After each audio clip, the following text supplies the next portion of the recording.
Okay. I get that fucking loud message coming in all the time. All right, we are recording. And what I'd like to do, I'm going to try and do like a preamble. So I'm going to tell you a little story previously, okay? And then once we kind of talk a little bit, then I'll say, hello, James Bonney, or words to that effect, and then we'll go straight into it. Sure. The reason I was talking about. Oh, the other thing is if I'm down like this, I'm probably scribbling some notes, some questions or something. Sure. Right? So don't sweat it. Okay, so we're recording the audio. Can you just say something for me? Anything? Testing. Hello. Hi, great to be here. Great to be here. Okay. I'm gonna this is the clapper board. There you go, Chris. That's to sync the video with everything else. Oh, we've got something pinging there.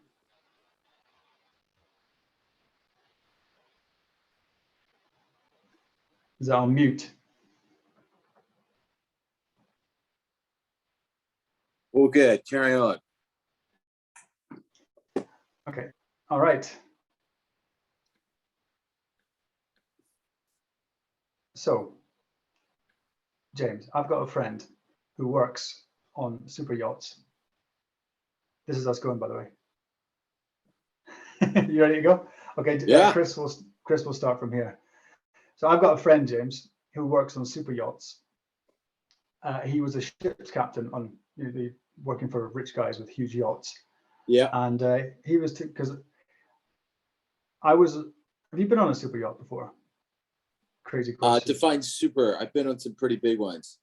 Yeah, pretty big ones, and they use a lot of fuel, as you know. I've been on one, and I was astonished by how much fuel they actually used. And then this guy was telling me that the really big ones, the ones with people who you don't, well, the ones who are talking a lot about climate, shall we say, the really rich guys who've got these gigantic yachts. What do you reckon they use? What do you think their carbon footprint is? Well, they go through 26,000 liters of fuel. And what do you reckon that is? A day, a week? A week. An hour. 26,000 liters of diesel an hour. And for Americans, what boat is that? Is that like, it's about 160 meters to 180 meters, so big one, you know? Yeah. Okay. 400 odd foot, 400, 500 foot. And that's 6,868 US gallons. How much is a gallon of diesel in LA? At the pump, I don't know. It's like, what, 220 right now? It's going up. In Los Angeles for a gallon. You want to do some mental arithmetic? Go ahead. The 26,000 liters at 220 is 50,000. But it's 57,200. I mean, it's a bit of a price gauge. The Saudis aren't pumping oil, are they? So there's an artificial glut, in supply. So yeah, it's an awful lot. 57. Let's say $60,000 an hour in fuel. Yeah, I mean, what are there, like 3 boats in the world that consume that much? It's way off kind of, the bell curve. Well, this guy, he doesn't, he's not a ship's captain. He manages, just him. He manages 5 of them, of these yachts. Right.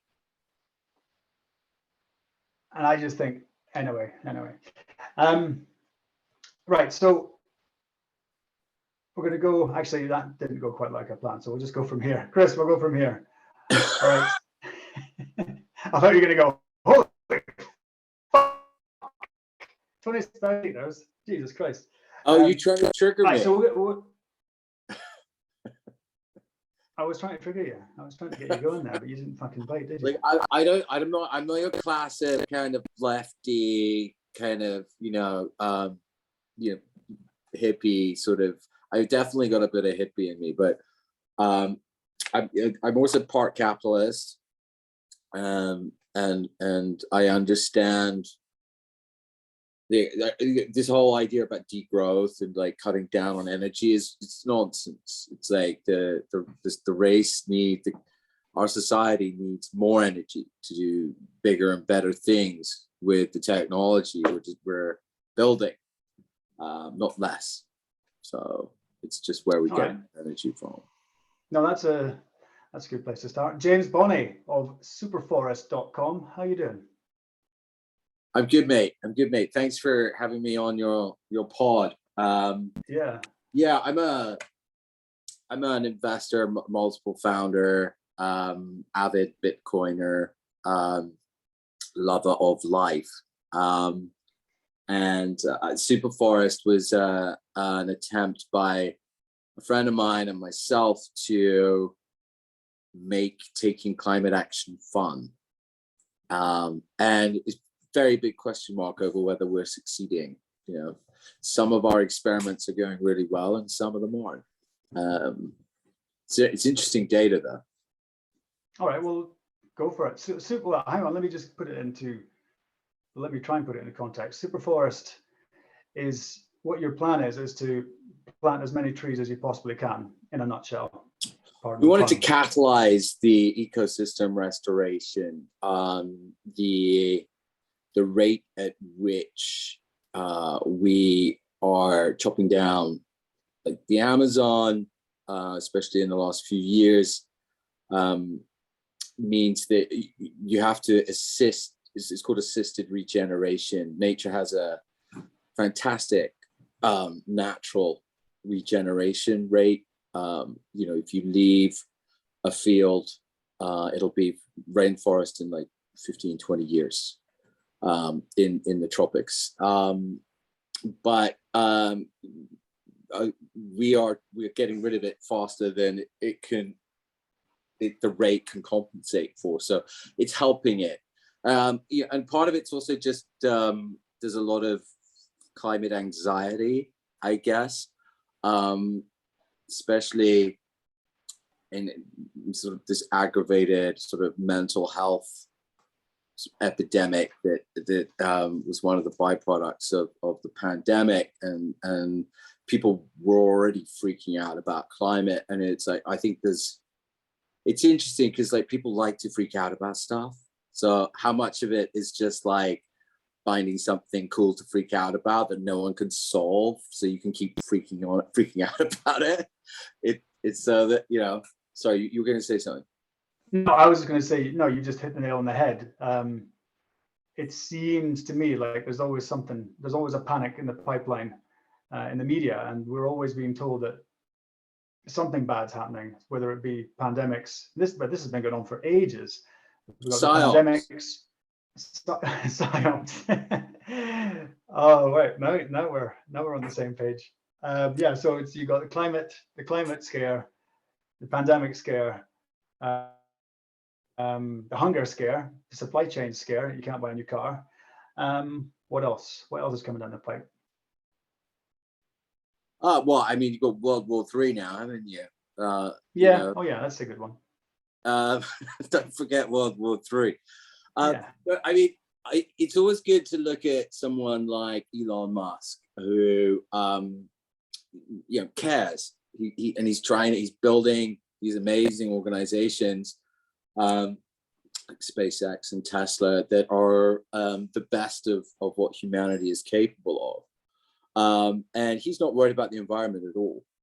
And he said that at the All In conference a couple of weeks ago, at the beginning of May. He didn't go into any detail about it, but it was a throwaway comment in his sort of history of Tesla sort of thing. And I think someone asked him, it's like, why aren't you doing more to sort of, why are you trying to go to Mars and not sort of, focus on, keeping the life support systems of the spaceship you're on tickety boo? And he's not worried about it. And you want to break that down. Why is he not worried about the environment? then it comes back to like, you know, the purpose of Superforest was to like, you know, catalyze sort of ecosystem restoration in the Amazon, in the national forest in the US. We have a partnership with the national forest, and yeah, the fires are getting more severe. But the national forest is the largest forest owner in the world, and it's a government agency. They don't get much funding for ecosystem restoration. When they get funding from the government, it's like, you know, here's your budget and these are the deliverables to get that budget. And we want like X number of timber. We want like, you know, we want mining rights for this company here, sort of thing. So there's a lot of land management, and from an ecosystem point of view, the forests aren't managed well at all. But the National Forest Service, they don't, when there's a huge fire that rips through 250,000 acres or hectares, there's no budget. So you to restore that quickly, and that starts with taking the old trees out, and you go to these sites and it's just miles and miles of black spines standing erect towards the sky. It's a very Tim Burton-esque kind of landscape. But if you look like closer, like in between, there are shoots everywhere of new trees everywhere, and so there's a time frame disconnect in sort of, you know, our time frame of our existence and the time frame a forest takes to regenerate, you know, maybe 300-600 years. You know, that's 6 generations, and we just don't think along those timelines. So, and that's not even geologic time. That's just kind of tree time. You know? It's a blink in the eye. Yeah. So I understand when Elon Musk says he's not worried about the environment, but people are worried about the environment, and the media, you're right, have a field day triggering people's anxiety with it when there's nothing better to put on the front page.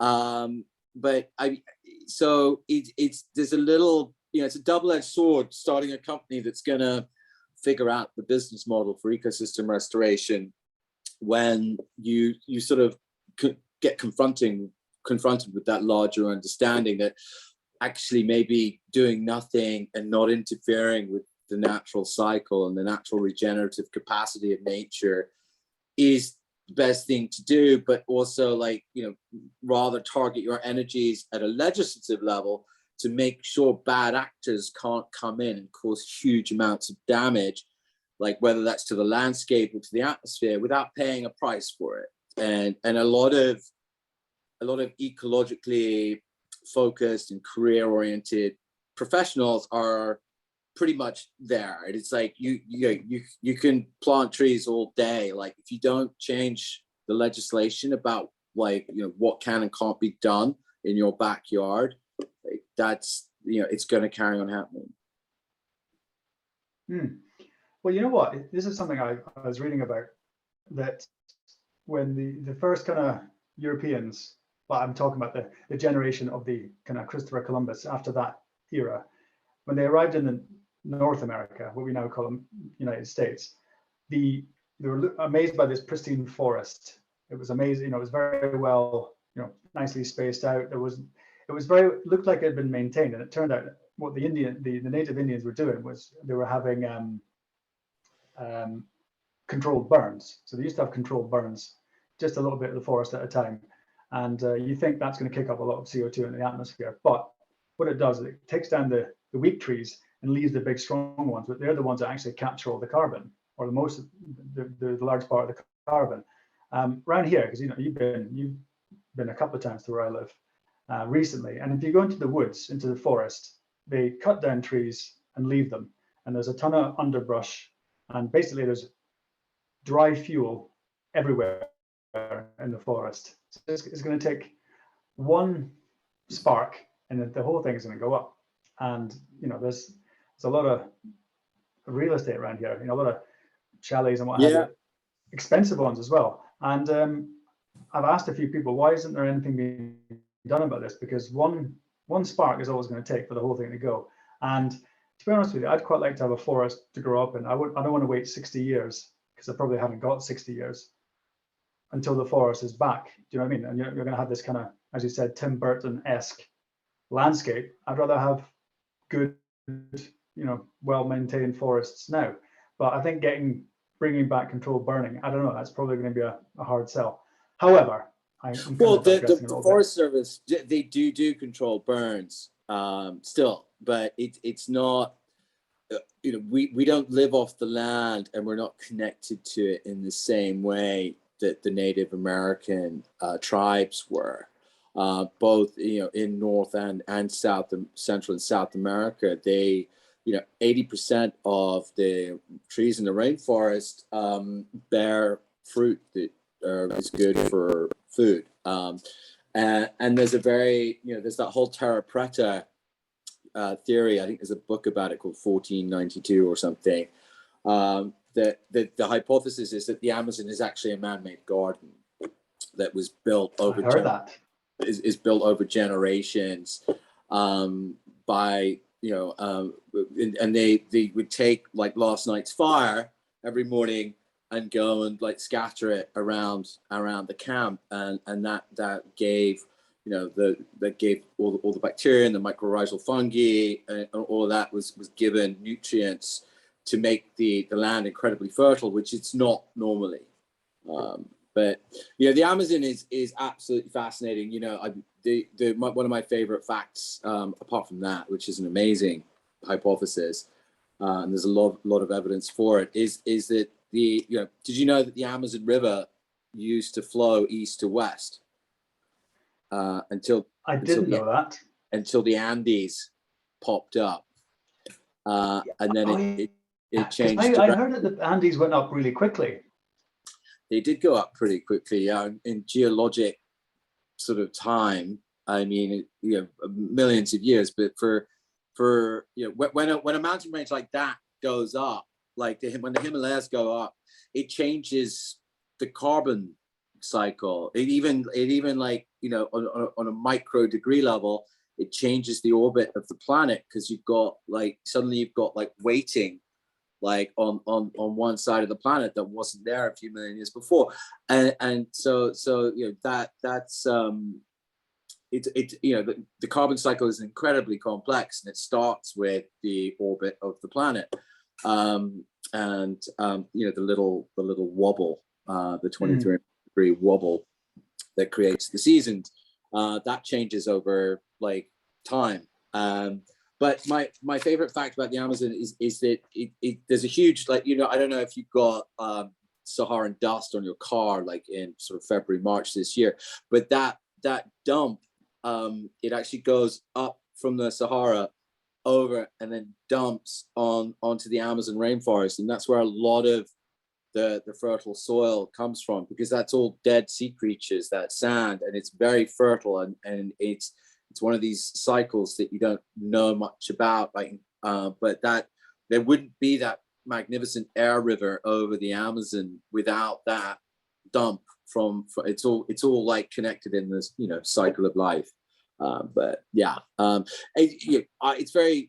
it's how our understanding of it is just enough that we are in awe of it.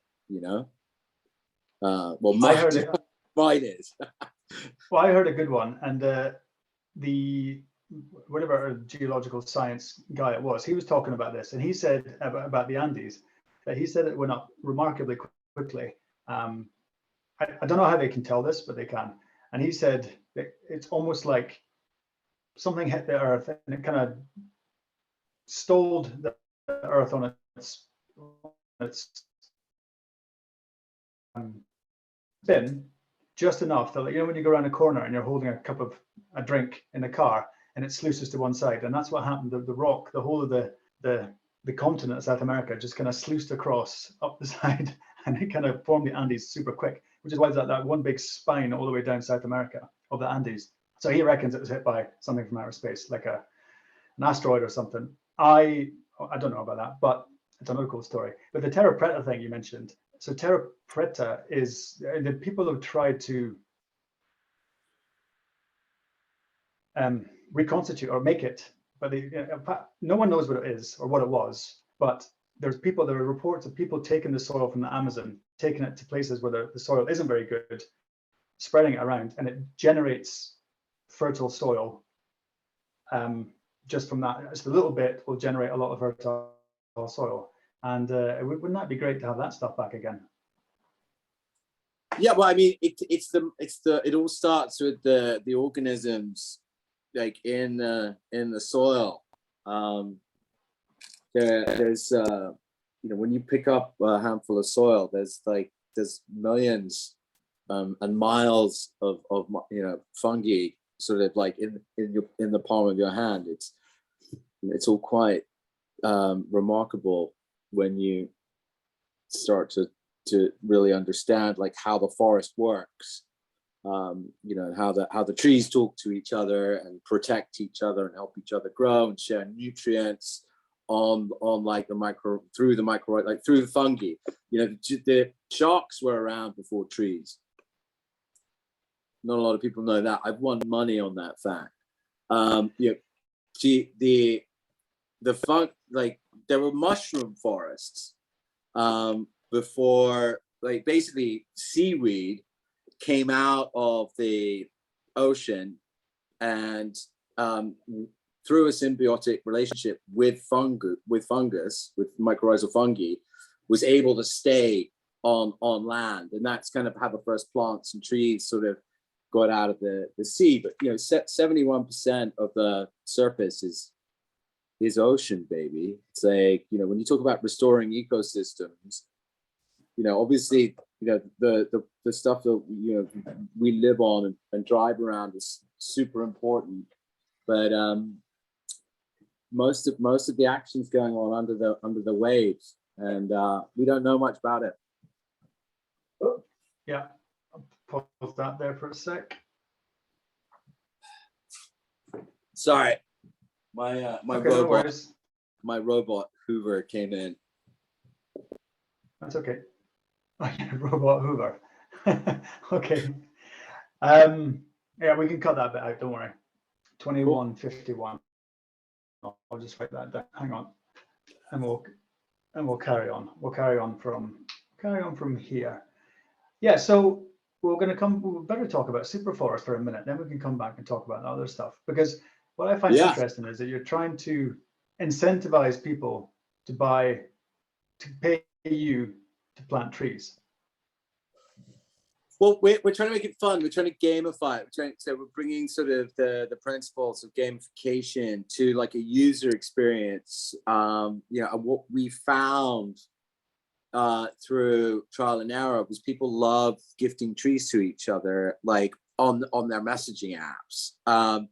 So we created a couple of versions of that. One was at COP26 back in November last year. That was the first time we put QR codes up around the venues, and the very high shareability, like 98% of people that scanned the QR code gifted a tree to a friend. But we were kind of expecting that to go viral because we were kind of underwriting the cost of everything. We were just doing it as an experiment. But because it's effectively endless. You could just carry on gifting it to your friend, and they could gift it to their friend, and so forth. But it didn't do that. It got to like 1-2 generations of gifting, and then stopped. And actually, we saw a very similar trend with our TikTok campaign for Earth Day in April. And we had a bunch of influencers just sort of, give away trees and then ask their audience to sort of buy a tree and gift it to a friend. I think it cost $1.60 to buy a tree and gift it to a friend. And the friend sort of received the tree through a text message, chose where to plant it, bought a tree and gifted it to their friend. But again, it's third, fourth generation sort of away from the influencer. There were a couple of chains that you got sort of 12th, 13th generation, but we weren't, we didn't see like we were hoping we were going to see something just do thousands of generations of gifting. And it wasn't the user experience that was holding it back. But it's probably something to do with incentives. Anyway, you know, we're trying to, so that's a good insight into what we're up to. We're trying to make user experiences that really catalyze the ability to plant trees in high quality projects all over the world. You know, we are, I think our most successful configuration of the product was for a wedding registry where you have your inbuilt audience, and we planted 60,000 trees across 4 projects. The bride was from India, so I think the Mumbai project got the lion's share of that. It's a highly configurable bit of software that can be used for, you know, B2B customer awards. NGOs can use it as a novel way to solicit for donations. We're actually we have a partnership with the National Forest Service, and we are the official sort of fundraising platform for the fires this year. So when there's a fire, you know, a big one that makes the front page, that's critical, has to make the front page. Obviously, as the CEO, I'm now sort of running through the forest with Molotov cocktails. But there'll be QR codes for the news agencies to pick up, and links and email blasts and what have you, from affected communities, where everyone will be able to help, like, create a restoration budget for the affected areas. Let's see how it goes. Let's see how it goes. And so where are these conservation areas? Are they worldwide? Yeah, so we're very picky. We don't do any of the tree planting ourselves. We onboard projects that we do a lot of diligence on, and they have reporting requirements. So we know that they're good. And yeah, we've got projects in the Amazon, we've got projects in the US, we've got projects in Madagascar, and in India. There's definitely an explosion of landowners that want to use the land to reforest.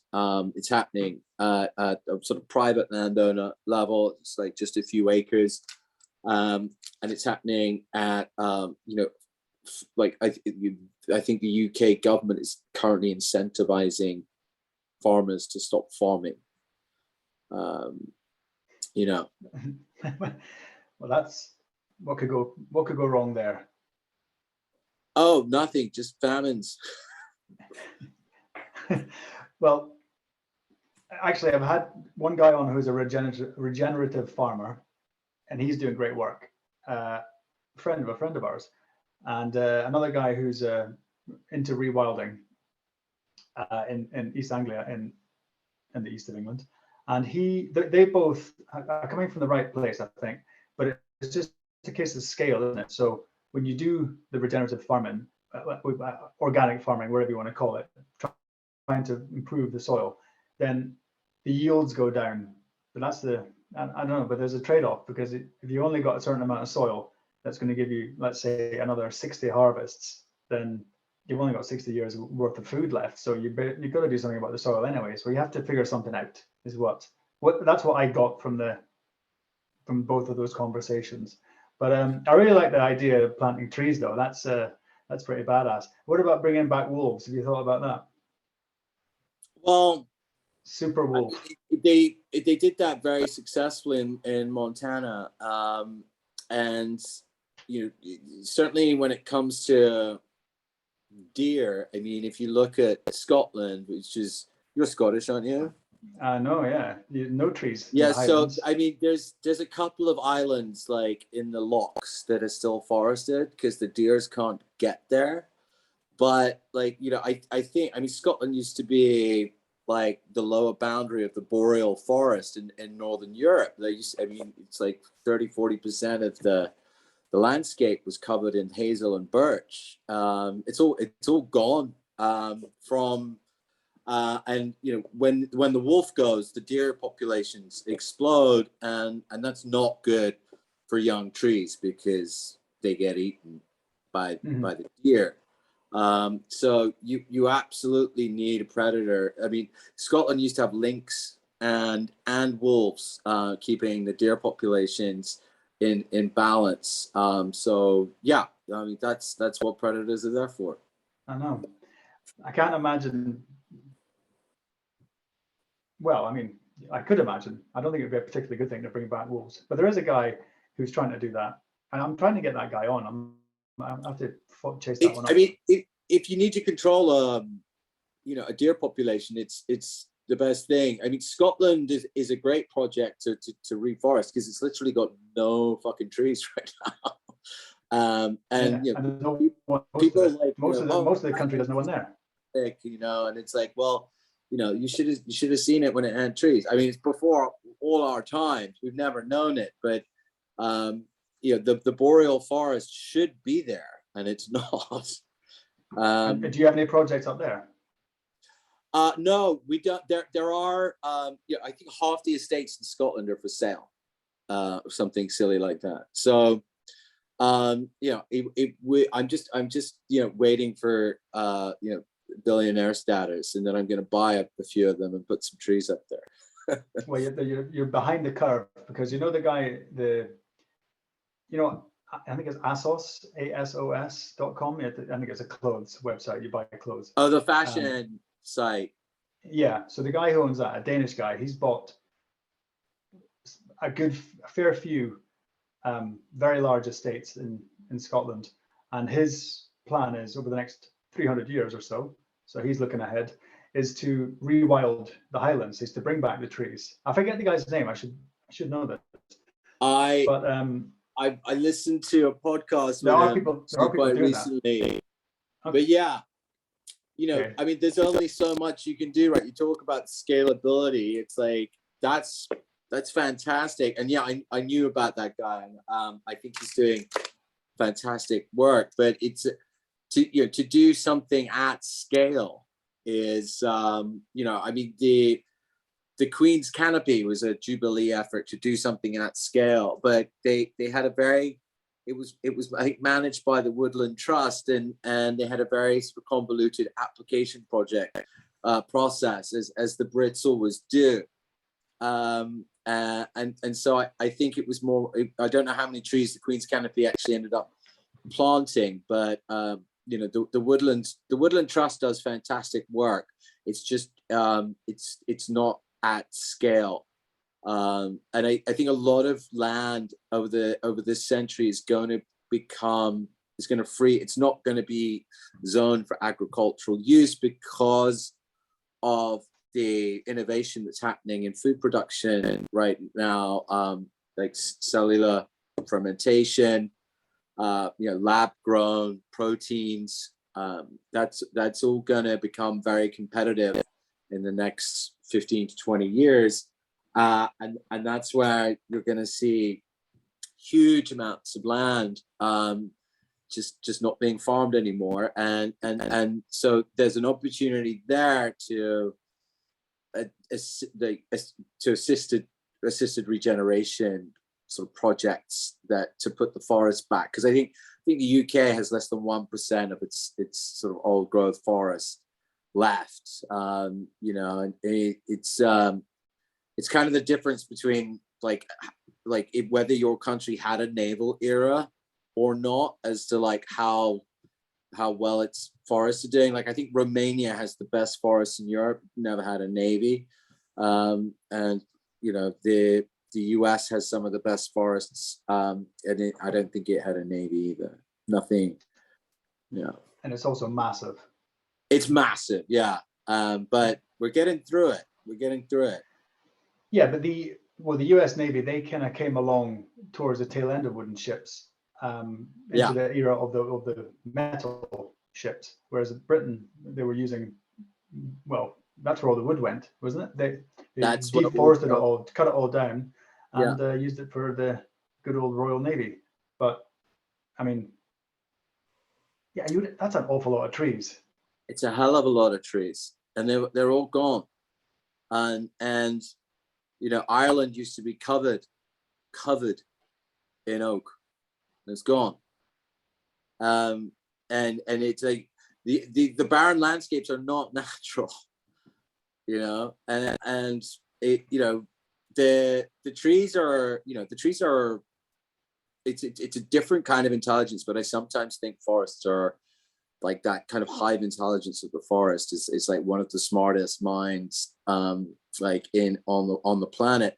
And like I don't think there's any danger of like us running out of trees. I think the danger, and like I think that the framing of the whole kind of climate concern is that we're gonna fuck up the livability of the planet for our species.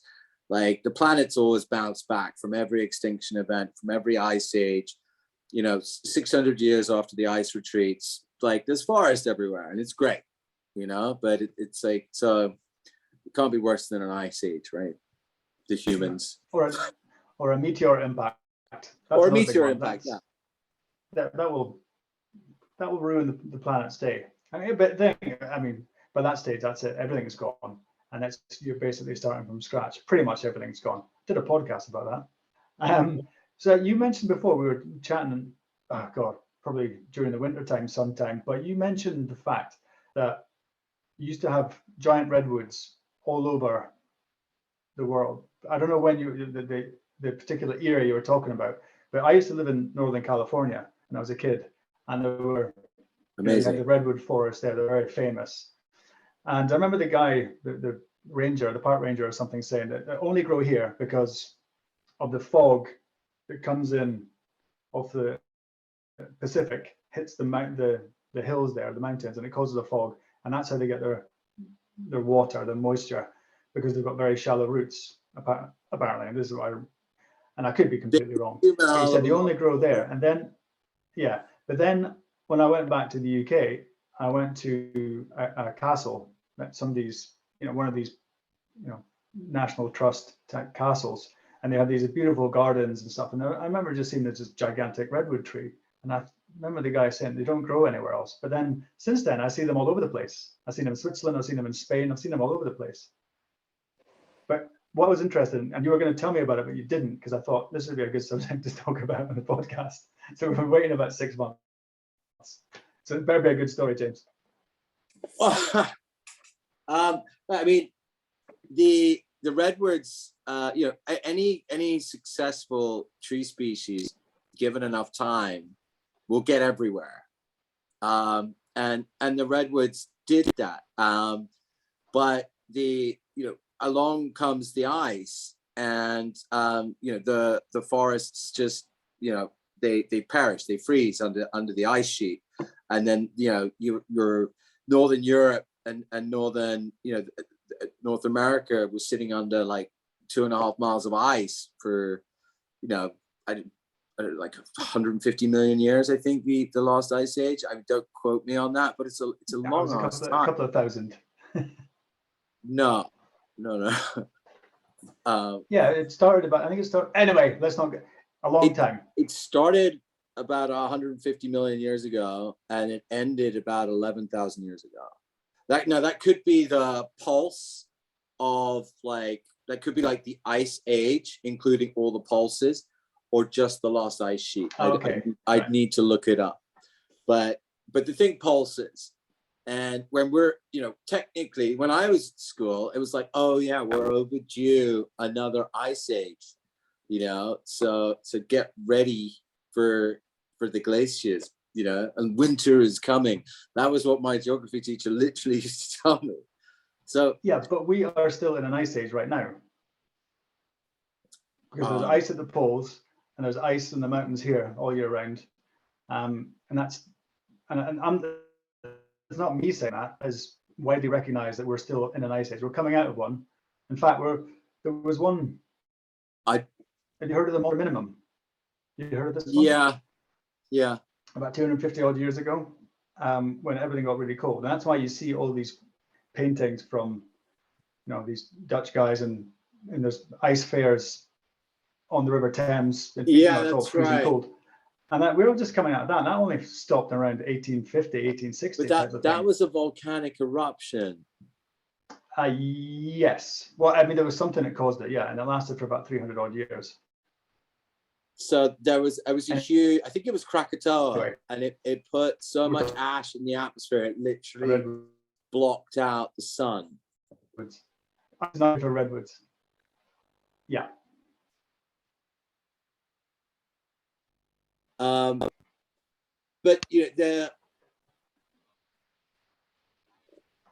the redwoods are like the sequoia. The giant sequoia is my favorite tree. It's a fireproof tree, and its cone only expels its seed under heat, like of a fire. So the entire breeding behavior of the species is incorporated, is around the fire, which is incredible. But yeah, the giant sequoia, the redwoods used to be everywhere. The giant sequoias, I don't know, not so much, but they're an incredible tree, and you like the ones that have been in the fires, they've got black charred bases that are usually hollow, like all the actions up top, but you can literally just sit inside of one, and it's got that weird, it's like charcoal, it's like sitting inside like a charcoal wood, and you're just like, how is it alive? And then 400 feet high, it's like it's doing fine up top. So trees are amazing. I love them. And the obvious question is going to be is what gave you the idea? Why did you get so into this subject?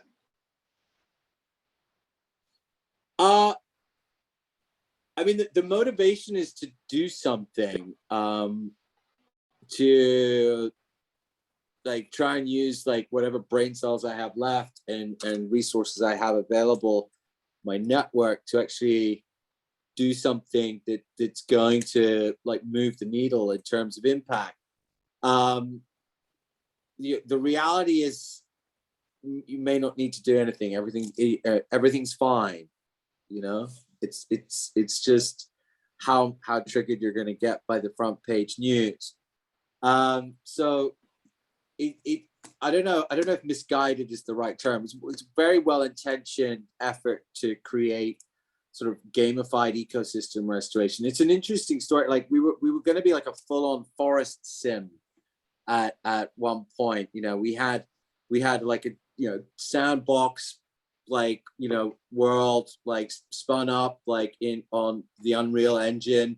You could walk around, you could plant a tree, you could go and check on your trees, you could see which animals were in your biome, and then to actually like expand the size of your forest, you actually had to go and buy real trees. So there was kind of like these kind of primary trees that would expand the size of your forest in the game, and then lots of kind of second and third and fourth level vegetation that would just make your forest look pretty and was customizable with colors, and then you could build games inside your forest so that you would like incentivize people to come and play in your forest and have this kind of multiplayer kind of dynamic where come and hang out in my forest. I'm doing like, so a brand could like hold like a product launch like in their virtual forest, and give prizes to your avatars, like unique costumes and stuff.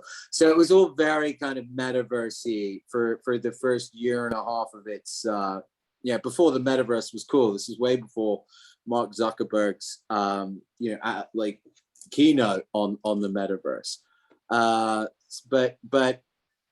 you know, weirdly enough, like the Venn diagram sort of crossover between gamers and people that care about the planet. It's like it's a very small market. You mean teenage boys in their bedrooms aren't interested in forests? I mean, no.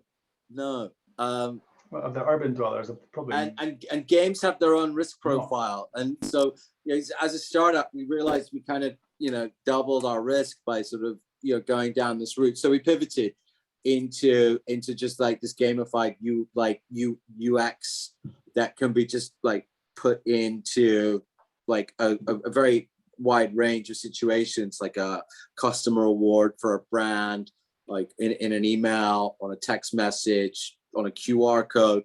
So it's like a mobile app that can just be used to like select a project, buy some trees and gift a tree to a friend. So it's been an interesting journey. Like I know a lot more about building software than I used to.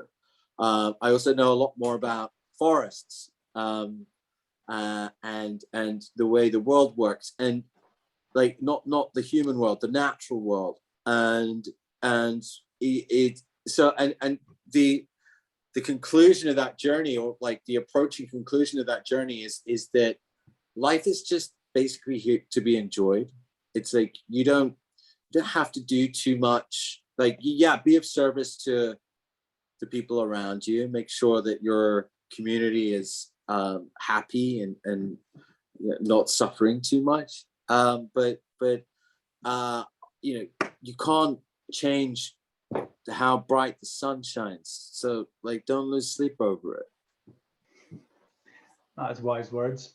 But when you live in LA, you live in Venice Beach. There's not a massive homeless problem there. That's got to be a challenge if you've got that kind of attitude towards your neighbors. Because I have another friend who lives there, and he said it's really terrible. Yeah, I used to go into like this overpriced bakery and buy like 10 croissants and then just go and like give them out in the tent city over the road. But they're more interested in crack, yeah. I mean, the West Coast, it's a very pretty place to be homeless, and it's, yeah. I read this. San Francisco has a good problem, a bad problem as well, and they're trying to solve it. But a lot of other states ship their homeless to California because the law is so favorable there. But like, there's this great quote from this article in The Atlantic. I was reading about San Francisco today. It's like, if you're gonna die on the street, San Francisco is not a bad place to do it. The fog keeps things temperate. There's nowhere in the world with more beautiful views. City workers and volunteers bring you food and blankets, needles, and tents. Doctors come to see how the fentanyl is progressing and to make sure the rest of you is all right as you go. I was in San Francisco a couple of years ago, and I used to live there when I was much young, a long time ago. And I was amazed by the situation there. And I was is it Union Square? Yeah, Union Square. And I was looking for one of those legal weed shops. I was going to go check out one of these places.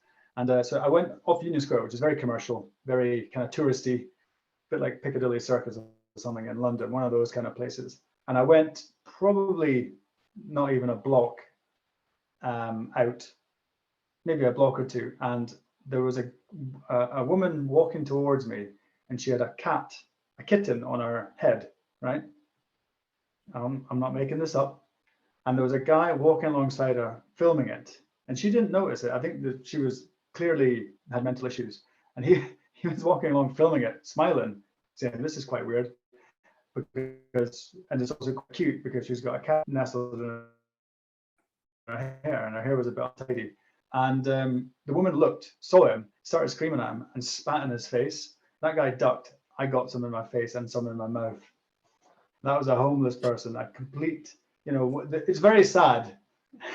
It's very sad, but it's one of these people who are homeless and mentally ill. Anyway, that was my experience in San Francisco. I got someone spat in my mouth. Somebody would pay for that.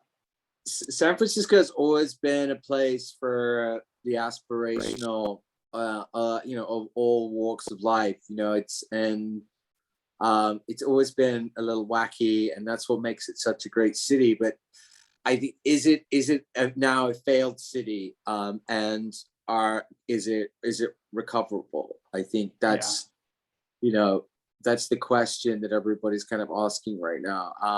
I love the West Coast, but it's not just San Francisco. LA kind of lost its mojo a little bit, and it's not just the homeless people. It's like these toxic, positive narcissists, like with their social media obsession. It's like they're not that sort of good for community and just like creative thinking. It's so I think there's certainly in LA anyway. In Portland, you've got kind of like this woke, like the people are like too woke in Portland, and it's like, you know, when you've got, you know, white people berating white people for being white, then you kind of, you know you've lost the plot somewhere, right? No, I get it. A lot of nice redwoods in that part of the world, though. There are, but yeah, I was thinking, but there's also kind of a lot. I mean, it's very easy to say America is becoming unhinged, but it's definitely having a crisis of you know America of an identity crisis about what is it to be American right now. And I don't know, maybe we can't do anything about it. But you're in London right now anyway, and you're going to come back out. You're going to come back out to the Swiss Alps where it's nice, lots of trees, fresh air. I'm going to be in Geneva in a couple of weeks. I don't know if I'm going to come up. I want to go to that surf shack in Caen. Yeah, have you done that? Yeah, the surf, it's called Elia Bay, and that's in Sion. So it's not quite in Sion, that's right. It's about half an hour drive for me. Yeah, it's good. It's really good. It's really fun. You surf? Yeah, not very well, but it's a great place to practice, and it's not cheap. I mean, it's $100 odd bucks, but you get, I think you do an hour, and you get more waves in an hour than you do in a day surfing. So it's actually a pretty good value for money, if you ask me. That's great. Yeah. Yeah, that's and that's all because these things they get a lot of these wave pools. So if you're wondering what we're talking about, if you're listening, it's just basically a giant pool that creates waves you can surf on. But obviously they use a lot of energy, but it's 100% renewable. It's all hydro. All the energy on that one's hydro. So that's one, I guess, is a bonus. But yeah, it's a lot of fun. You'll enjoy that. It's good crack, but it's really busy. I think they're building another one somewhere up by Zurich. Anyway, you're talking about the Amazon. You were talking about the Terra Preta. When they do these flights over, have you seen these things when they fly over with a LiDAR, that laser radar type thing, and they can see through the forest, and they're finding these gigantic settlements in the Amazon, like city size, hundreds of thousands, millions of people size cities. Have you checked that out? Have you looked into it? Yeah. Oh, well, what's your take? So, it's very obvious that there was a thriving culture.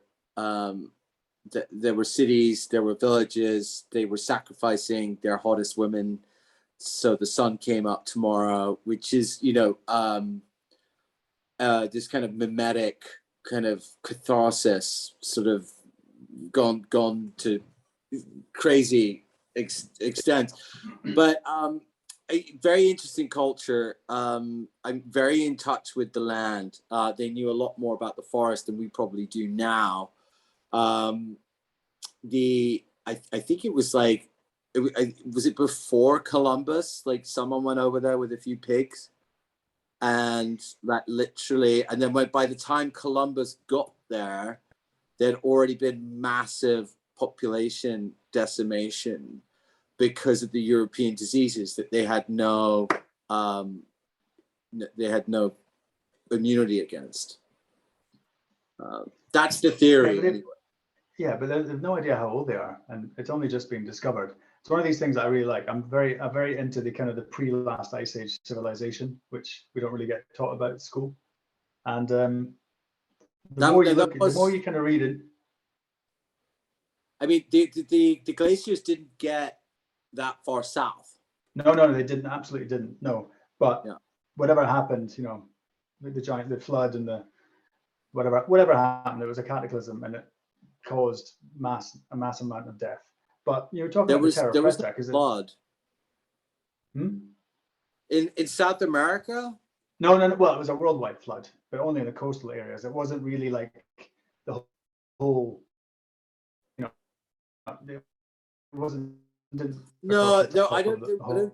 There's no evidence of a worldwide 400-foot rise around coastlines. The coastlines have changed multiple times during different geologic epochs. The biblical flood is the Mediterranean being created. I'm not Graham Hancock, so I'm not the guy to talk to about this. But no, there's not. But the point I was trying to make about it is that, as you mentioned, the Amazon was almost like a giant, well, not an orchard, but these trees are planted. That they're not from those fruit trees, etc., are not from the Amazon. They're from elsewhere, and they've been brought in to provide food. And the Terra Preta, as you said, was part of it, which I thought no one knew about Terra Preta, and I'm actually quite glad that you do, because it's something. If we could only just find out what that was, you imagine. So you could take it to anywhere where there's crap soil, and you could turn it into proper soil and grow a lot of stuff, trees, all that kind of good stuff. Yeah, no, it's incredible. You know, they had, I mean, that civilization, they had great astronomy, and they had great horticultural skills, obviously, but they were worried that the sun wasn't going to come up tomorrow. You know, and then, that was towards the end of the civilization. That's when it all went tits up. When they started. Well, I mean, maybe that's a trait of civilization. Yeah, I think it was their version of cancel culture, right? Yeah. So what's next for Superforest? What's going to be happening? What have you got in the pipeline? Well, we'll see how this Forest Service fire season goes. You know, it's I mean, I'm not on that project full time right now. It's like actually you know, a report just came out that basically said Bitcoin mining is going to be the highest impact, so climate-wise. It's going to have the highest impact because if you give a renewable energy facility another vertical, in addition to, like, you know, and instead of like wasting that energy or trying to store it in batteries, if they're turning that energy into Bitcoin, that's going to make renewable energy utilities more profitable and more scalable. So adding sort of Bitcoin mining into your kind of renewable energy sort of architecture is touted as being one of the best things to do. So I'm very interested in that right now. But I have been on Superforest day to day for, you know, almost 2 years. So I'm quite enjoying not being on the day to day, and just taking a minute to just realign. So how do you foresee the mining coming about? What kind of renewable energy are you thinking about? So like solar, for example, you know, you get all your solar during the day, and then people use all their energy at night. So it's like you can, there's usually a huge delta of excess energy that the solar farm is creating, but it's not, it's not being put to good use. And the battery technology to like you can store that energy in like in a hydraulic fashion, which is very efficient, like converting it into water that runs turbines, like when there's energy demand on the grid. But you can also turn it into Bitcoin, which will give it secures the Bitcoin network, which is the hardest form of money ever created. And I'm very bullish on Bitcoin's future. And it also creates an additional revenue vertical for the energy utility. So even with oil and gas and coal, it's like you can add Bitcoin mining because to the vertical. So I'm interested in like there's a lot going on in Austin, Texas right now. I've been there 3 times this year just to sort of get to know that landscape a bit more. So I'll keep you posted, but I might pull the trigger on something in that arena. Okay. Why are you so bullish on Bitcoin? Why am I bullish on Bitcoin? Because it's decentralized money, and it's uncensorable. So it's apolitical first and foremost, and it can't be shut down by an oppressive boot. So people can transact however they see fit with it, which is financial freedom. You want to control people, you control the money, and I think everyone can agree that the monetary base is getting out of control. They printed like 100 years worth of money in a decade or something. So I think it could even be higher than that, like 500 years worth of money in a decade. That doesn't end well. That doesn't end well. It never ends well. But the point is because we've gone well off from the trees here. We're left the trees into the woods. Well, no, we're talking about climate. We're talking about we are. That's high impact like initiatives. So there's 3 pillars of like climate. One is kind of energy, moving to renewable energy. 2 is electrification of mobility, and 3 is ecosystem restoration.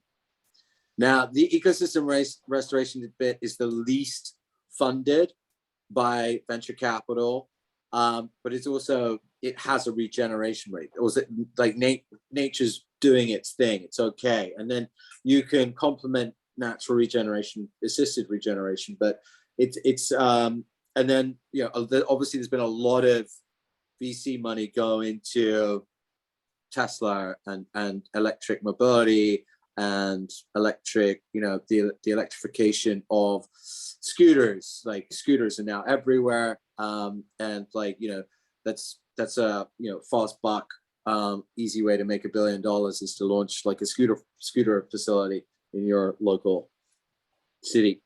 Have you seen the video? The old black and white movies from like 1920s, very early 20th century of people, women in long skirts and big bonnets, and guys with top hats on electric scooters. So they had this technology over 100 years ago. In fact, 100 years ago, and that's all gone.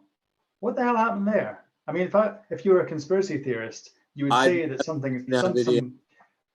skullduggery. I haven't like. You haven't seen these videos? It was a battery powered scooter a century ago. Rechargeable battery scooter. And they had. I'm not even sure they had like power sockets, dude. You can you go on YouTube after this and you check it out, and you'll find videos of Victorians. Well, not Victorians, but 100 years ago they had. Another thing was. The bus depots, the buses were all electric because you had this bus depot and they're all plugged in, unless someone's at it. But it doesn't look like it's faked because it's too authentic. You're gonna have to get people in top hats all walking around and carrying them parasols and that kind of stuff. I don't know why that technology was here and then it's gone. You think big oils? You're Like, looking up now, aren't you? I can't find this video, man. I'll send it to you. I will send it to you. Yeah, yeah. No, I mean, I'm pretty sure they didn't have this kind of technology 100 years Well, ago. that's the thing is, I was pretty sure it wasn't as well, and then you kind of start going into that. That can't be right. That just cannot be right. Anyway, again, another one, another one of those rabbit holes. But so you're bullish Bitcoin even now, despite the fact that all this. Well, it seems to me like it's manipulation going on. That everyone who bought it at the high back in, what was it, October, November, and since then it's been in a pretty steady slide. But you're pretty confident it's going to trading at $30,000. Yeah, it's still trading at 30,000, which is a lot. But it was 65 before. Yeah, it topped out at 65. You know, there's like a century of mining left, and then it's all going to be fees to secure the network. But it's, you know, it's unstoppable. It's worked every day since it launched, and there was no pre-mine, there was no private sale, you know, there was no sort of VC like early access. It's and Satoshi Nakamoto was definitely a Brit. You know, he used to say bloody a lot in his emails. So do you know something we don't? Well, I mean, is Satoshi Nakamoto still alive? His coins haven't been touched. Hal Finney died, and Hal Finney was like Satoshi's like number 2, but Satoshi's a pseudonym. Obviously, it's a great origin story. You can't beat it as an origin story. But you know, and he's never profited from it. He never took anything. Well, not that we know of. But even like, you know, when the early birds, like the really early birds in 2011, 2012, understood Bitcoin and started buying as much of it as they could, he was like, stop it. You know, let everyone else have a chance of buying some. But so he was a very good guy. He was a very cool guy to have given that to the world. It's almost like alien tech. It's in terms of like how far ahead it is in terms of just like as a form of money than anything else that's ever been created. So, well, if you think about this, you know how people, what we were told is that the technology we have now is about 40 or 50 years behind what is actually going on behind the scenes, that, you know, in the development and the research labs in these corporations and what have you around the world. I don't know about 40 to 50. Well, I tell you, I was reading a thing the other day about how Wi-Fi was being used in Washington, D.C. in the 70s. They had Wi-Fi back then. And that blew my mind. But yeah, anyway, it doesn't matter. What I'm trying to say is that if that the blockchain technology is, okay, let's say it's 10 years, let's say it's 20 years old, it's 20-year-old, whatever it was, or do you think that's technology that has been given to us, or this guy, or just developed it straight off his own, or it's been off the backs of other research and development over the past, let's say, 50 years? Oh, there were a number of attempts at electronic cash before the proof of work consensus mechanism was created successfully. I think Bitcoin is certainly some kind of final evolution of it. It's certainly in like two cycles of the market that I've sort of been a sort of participant on. I've never seen anything as good as Bitcoin come and stay. It's all been a little scammy, which is a good signal. It's like, you know, there's obviously something here, but I think after a couple of market cycles, if you're not a Bitcoiner, then, you know, you've been doing it wrong. Mm-hmm. Well, I am. I'm a holder, yeah. not in huge size, but I've got. Yeah, I check Good. it. I keep my eye on the price every day. I'm not. Look, you got to keep your fingers in every pie. You can't just dismiss this technology and assume it's just a flash in the pan, like everyone thought the internet was back in the day. It's now. No, but like, I mean, we're in there's certainly different defense game. companies. They have there is tech, like there's materials technology that they're not sharing. With their kind of stealth drones and their stealth bombers and stuff. So I think there's a lot of materials technology that is military spec only. Whether they've reverse engineered like the sort of the gravity, propulsion tech is I mean it's the evolution of propulsion. It is this sort of gravity tech that is if you look at the footage of these UAPs, I think they're calling them now, UFOs, and then you listen to people like Bob Lazar on Joe Rogan. It's like, they're this little sort of hemisphere device that creates a gravity field that you can manipulate. And I think, if you assume that gravity tech is a thing, and I think Bob Lazar was like, oh, it's run on an element that we can only produce in a particle accelerator at the moment called moscovium. I think it's element 251, is one of the key sort of elements in the tech.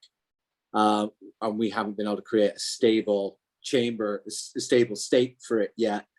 Then we're going to have to rewrite like, a lot of our understanding of physics and gravity, which is probably like, a little of needs the rewrite, Well, they say it's still the theory of gravity. It's not. Oh, it's all a theory, It's not actually been proven.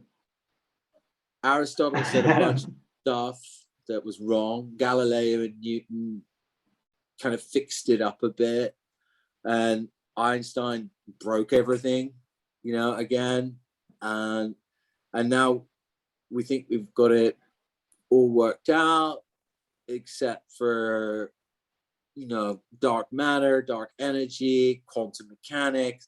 So small stuff, big stuff, hot stuff, cold stuff, fast stuff, heavy stuff, dark stuff, and time. So it's like it's back to what kind of like. We are in a very fortunate position to sort of be experiencing what it is to be alive in a body, but it's like exceptionally limited in what you're capable of understanding in terms of like, how does the world you're perceiving through like a brain in a vat, like being stimulated by electric impulses, how like you're very constrained about how you can understand the outer world and what you can build from that understanding. Yeah, I mean, I agree. I totally agree, because there's just so much mystery. To be honest, I really like it. I like the fact that there's mystery, because if we knew everything, it would be a bit boring, don't you think? Life would be a bit shit. But we've gone way off topic, but that's fun. I like that kind of stuff. Just to finish, well, yeah, we could talk about this stuff for a long time. I was just going to say, do you want to publicize your websites, your projects that you're working on, any socials you want to put out there? Oh, sure. For the listeners? So superforest.com is the website. Try Superforest is the handle on most social media. I mean, we've been under the radar a lot of what we've been doing, so we don't have like huge social media accounts. But you can follow me or at James Bonney on Twitter. And yeah, I talk about climate and Bitcoin and deep tech a lot there. Brilliant. And that's it. All your, got no Facebook or Instagram thing for Super I deleted my Facebook a long time ago. Yeah, I did too, but I went back on it for the podcast. No, I don't think I'm as sick as everyone else because I did that. Well, the trick is to know when to use it and when not. I think that's probably the. Oh, but I have very bad impulse control. I still it's like give me short-term gratification and I'll take it. But the first day when I first went back on it, and I thought, oh, am I doing the right thing? But you kind of have to try and reach people. So you need a platform, so to speak. And you know, I went into the feed, you know, just to have a what's going on, and probably was on there for about 20 minutes, maybe even half an hour, and I just slammed my laptop shut because nothing's changed. It's just not all of it, but a lot of it's very toxic. And like I said, if you go in and out and use it properly, if you use it properly, it's a good tool, I think, in my opinion, anyway. But Jay, do you want anything you want to say before we wrap this up? No, man. Thanks for having me. I hope that's been a good show for you. It's just we're just talking, we're just shooting the shit, and it's interesting to hear this kind of stuff, because I really enjoy, you know, the other podcasts we've done with, like I said, regenerative farming and rewilding and reforesting and that kind of stuff. I think it's really good. I don't know why, but it really appeals to me. And well, you got some land over there. You can start doing it. Yeah, but there's also an awful lot of trees we're surrounded by. There's a lot of forest. But you come back up and see me when you're in a few weeks' time, and I'll take you surfing. Cool. That sounds good. All right, James Bonney, mate. Thank you so much for coming on, and right, we'll see you soon, huh? Thanks for having me, man. Take care. All the best. All right, take care, buddy. Bye-bye.